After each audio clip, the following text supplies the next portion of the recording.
Either one of you could. Hi, I'm Tawaki Komatsu. I'm a Navy veteran.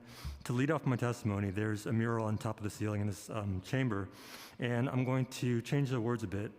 A government of the empty seats, by the empty seats, for the people. At the start of this public hearing, there were a bunch of city council members in the room. How many are here now? Mr. Holden? You're good. Ms. Gutierrez, I just took note that you were using your cell phone in violation of the city council's rules at 4:32 p.m. while somebody was testifying. So Mr. Holden used to be a teacher. During tests, they tell students, put away your phones and things like that that can be used for cheating. So with regards to First Amendment rights, due process rights, if this is a public hearing, where are the city council members to actually hear from the public? Also, DUI Commissioner Strauber was here. I've been to DUI repeatedly to make valid complaints against the NYPD. DUI is totally useless.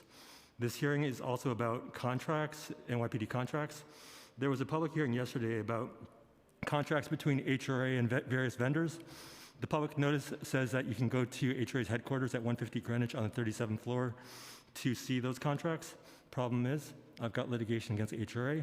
They're still retaliating against me by not letting me in their doors. So even though it's not relevant to today's public hearing per se, you're the city council, you have the ability to craft legislation, you have the ability to issue subpoenas. You also have the ability, I guess, to override proposed contracts, especially when they're pretty crappy. Sorry for the language. But let me move on.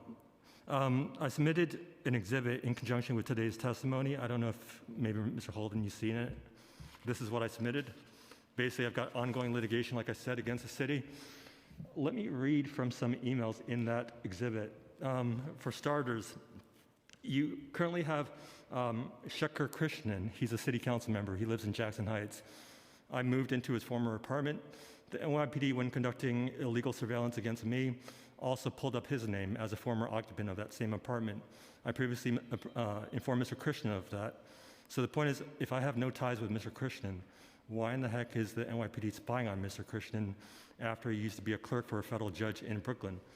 So bottom line is, here's an email that was sent by Jacqueline Rothenberg on June 28, 2017 to Howard Redmond, who pled guilty to a felony earlier this year for obstructing DUI's investigation. Confirmed that he appeared at 4WTC on June 6th and served an order to show cause.